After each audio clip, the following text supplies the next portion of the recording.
Hi guys. Ew, get out of here.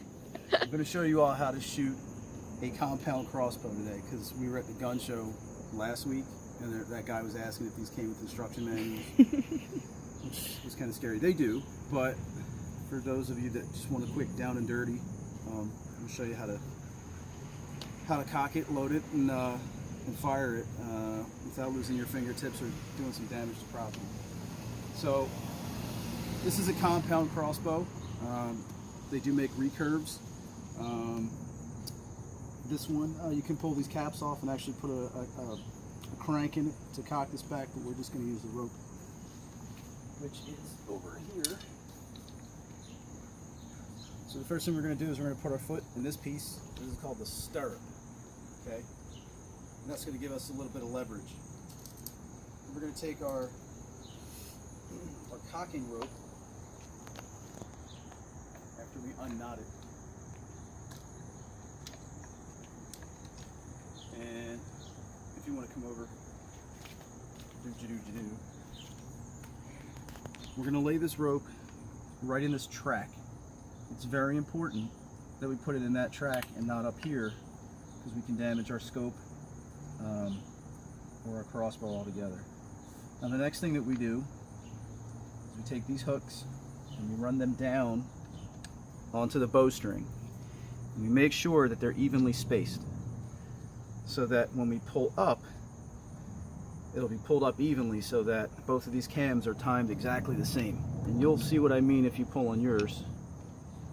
Okay, we're going to pull all the way up until that string gets locked in behind this safety, and you'll hear it click. Now this is a 175-pound draw, so it's a little beefy, but you'll get used to it. So we pull up and you'll hear them engage. Okay, at that point we can slide our rope off, put it away. Now from this point out, we want to make sure that our fingers remain under this track. And if you look at the limbs, you'll see why. This string will take your fingertips off or break them, you'll be severely hurt. So from now on in, our fingers will remain below this track or below the flight path of the string and the bolt. Okay? I have a practice tip on here.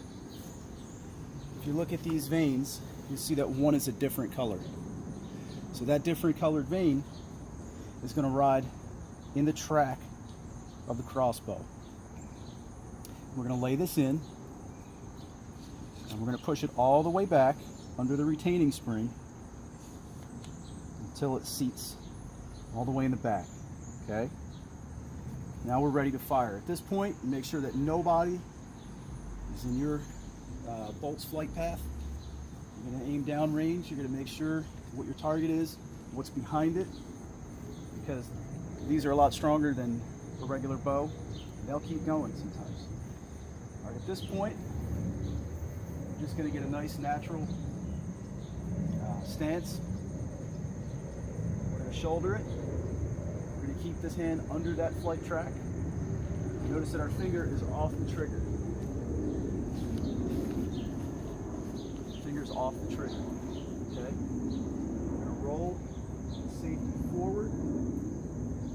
Okay? We're going to tuck our elbows in to get stable. We get a nice cheek weld. We're going to aim for the center of that target. And it happens that fast. Okay? Now, what if our crossbow is cocked? So we'll just go through this one more time. Let's say we're out in the woods and we get zilch, right? Well, now we've got to trek back to the truck, but we can't have this crossbow sitting in a cocked position.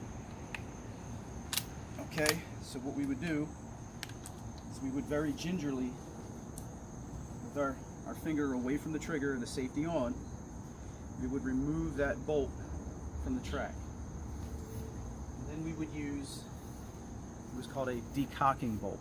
All right, and all this is is a pretty beefy bolt, okay, that we use to get rid of that kinetic energy. Because if you fire this dry, the crossbow is done. So we have to have something to absorb that energy. And we certainly don't want to fire, you know, a $16 crossbow bolt with a, you know, $12 broadhead on it. So what we do is we find some soft earth away from our feet, away from our vehicle structures. You're simply going to aim it down in a safe direction. You're still going to shoulder it because you still want stability. Your finger off the trigger, your safety's off, and we fire that bolt into the ground. If you take a look, that's a 20-inch decocking bolt. So that gives you an idea how much power is behind this and how much damage and potential it has. So that's it. It's pretty easy. Yeah, I'll be back with one for a compound bow. So hopefully you liked it.